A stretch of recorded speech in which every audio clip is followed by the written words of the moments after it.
Front a toujours combattu et combattra toujours le choc des civilisations. Toujours, toujours, toujours, toujours.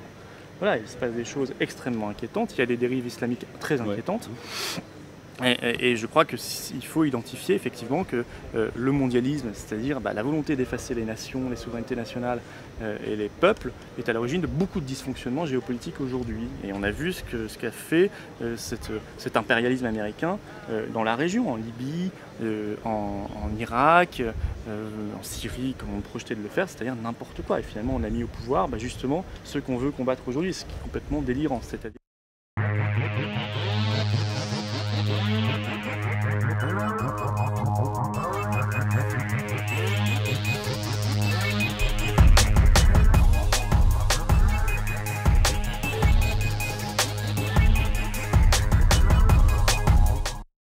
Monsieur Philippot, bonjour. Bonjour. C'est gentil de nous accorder ces 2-3 questions. Aujourd'hui, nous sommes à Fréjus. Il y a la conférence de Aymeric Choprade. Est-ce que la fameuse doctrine Choprade, dont il a été question récemment, est un peu la ligne du Front National, ou est-ce que vous et d'autres, vous avez une différence et que chacun... Non, mais on a répondu à ça. C'est une opinion personnelle qu'il a parfaitement le droit d'exprimer, qu'il a exprimé sur son site personnel. Il y a des points qui sont en accord avec ce que dit le Front National et il y a des points qui ne le sont pas. Donc c'est pas la position du Front National. D'accord. Et vous, quelle serait plutôt votre position sur ces questions? La position du Front National en matière géopolitique, matière de politique étrangère, elle est clairement exprimée notamment dans le projet présidentiel de 2012 et n'a pas varié. C'est-à-dire que nous estimons que la France doit être indépendante, que la France doit avoir sa propre voix, qu'elle ne doit pas être notamment à la remorque de Washington, parce qu'elle l'est aujourd'hui.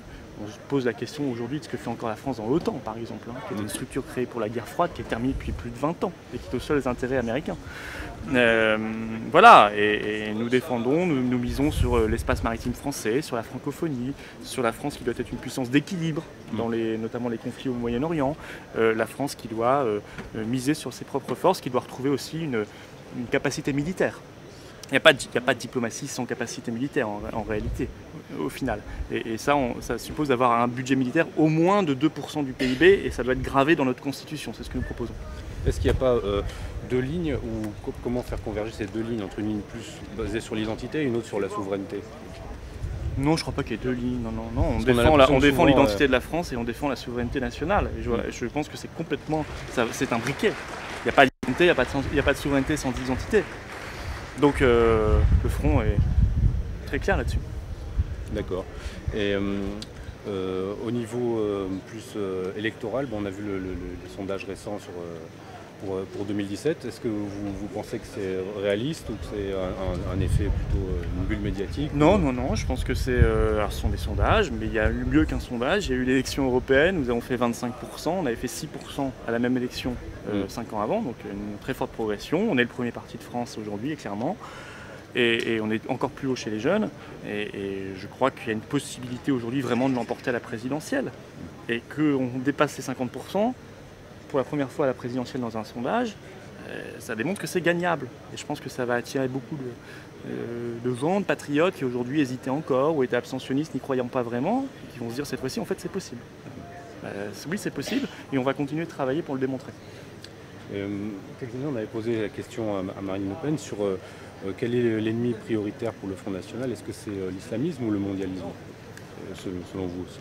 Mais moi, je pense que ce sont les deux, mais je pense que l'islamisme est une conséquence du mondialisme. C'est une conséquence, parce qu'on a détruit des nations, on a détruit des... C'est vraiment la ligne du Front National. Parce que maintenant certains... C'est une ligne logique. Oui, c'est la ligne du Front National. Certains s'effrayent du fait justement de la sortie d'Aymeric Choprade qu'on risque de rentrer dans quelque chose... dans un choc frontal et finalement participer à une... Le Front a toujours combattu et combattra toujours le choc des civilisations. Toujours. Toujours. Voilà, il se passe des choses extrêmement inquiétantes. Il y a des dérives islamiques très inquiétantes.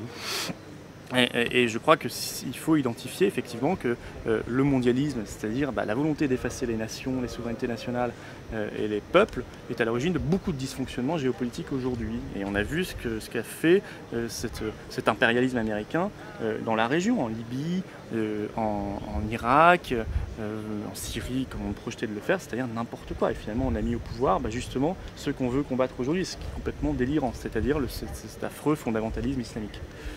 Et dans le même ordre d'idée, vous aussi vous défendez une ligne plus sociale dans le Front National, alors que d'autres sont peut-être plus libéraux. Est-ce que vous pensez comment ça va s'équilibrer ça en cas de encore une fois, il y a une ligne du Front. Le Front combat l'ultralibéralisme, il défend un modèle qui, je crois, est bon pour l'économie et bon pour le social. En gros, pour faire simple, il défend une économie productive et pas une économie financiarisée. Ou spéculative ou de casino. Une économie fondée sur la production, c'est-à-dire ceux qui aujourd'hui créent vraiment de la richesse en France, de la valeur, de l'emploi. Donc les PME, les artisans, les commerçants, les PMI, les champions nationaux aussi doivent être soutenus, mais à condition qu'ils aient une stratégie française, qui produisent encore en France, qui fassent de la recherche et développement en France.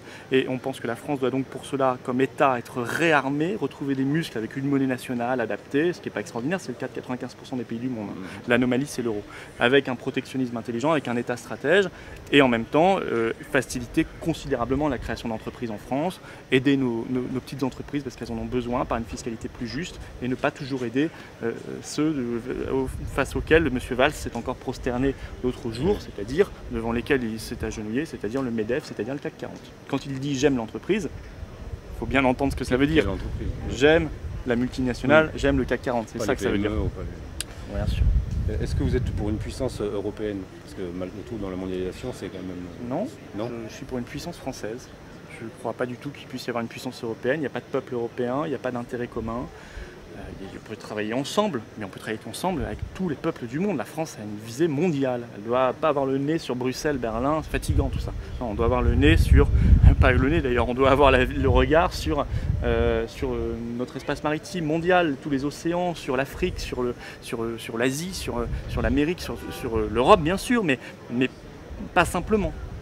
Et surtout pas cette Europe-là, qui est une Europe anti-nationale, anti-économique, anti-sociale et anti-démocratique. Comment on peut s'en sortir de l'Europe? Et est-ce que le Front National proposera ça? Oui, on fera un grand référendum, on l'a dit, clairement, pour proposer sur notre appartenance à l'Union européenne. Est-ce que c'est réaliste selon vous, ou c'est un vœu électoral? Non, le Cameron devrait le faire normalement au Royaume-Uni prochainement. Voilà, pour le Royaume-Uni, donc c'est simplement l'application des principes démocratiques. Il y a un problème avec l'Union européenne. On l'a vu, je veux dire, c'est évident, les Français l'ont dit dès 2005, il y a 9 ans. Ça s'est largement aggravé depuis. Et la prise de conscience s'est améliorée.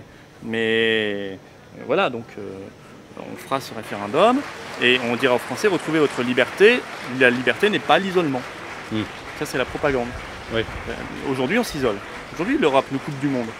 On s'isole dans une politique économique absurde, dans une politique sans frontières absurde, migratoire ou économique ou financière. Là, on s'isole. Là, on se coupe de la croissance mondiale. Là, on se coupe de tout ce qui se fait. L'innovation, tout ce que vous voulez. On va revenir dans le monde, dans le Concert des Nations. Et la France, dans le Concert des Nations, elle a un rang à tenir. C'est le premier. Et qu'est-ce qu'on fera à ce moment-là, peut-être d'une spécificité vraiment française de personnages comme BHL ou gens comme ça qui interviennent, qui nous font nous allier justement dans des mauvaises alliances ou dans des... Ça, c'est pas spécifiquement l'Europe, c'est finalement, c'est presque propre un peu à... Mais il faut suivre les intérêts de la France. Une politique étrangère doit être fondée sur les intérêts de la France, c'est tout, voilà. Et BHL s'est largement trompé en politique étrangère, c'est le moins qu'on puisse dire, suivi par Sarkozy, Hollande, etc. Valls aujourd'hui,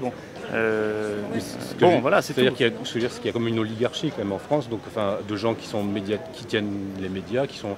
Comment est-ce qu'on va se départir? On va pas rentrer dans une théorie du complot, mais non, mais pour se il y a une caste, il y a une élite autoproclamée, voilà, il y a aussi des gens bien partout, enfin, il ne faut pas être caricatural. Mais ces gens-là, ils nous laisseront faire, je veux dire, d'une certaine manière.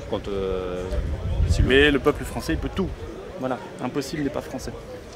Il faut retrouver l'essence de la démocratie et on peut tout faire. Très bien, merci monsieur. Merci.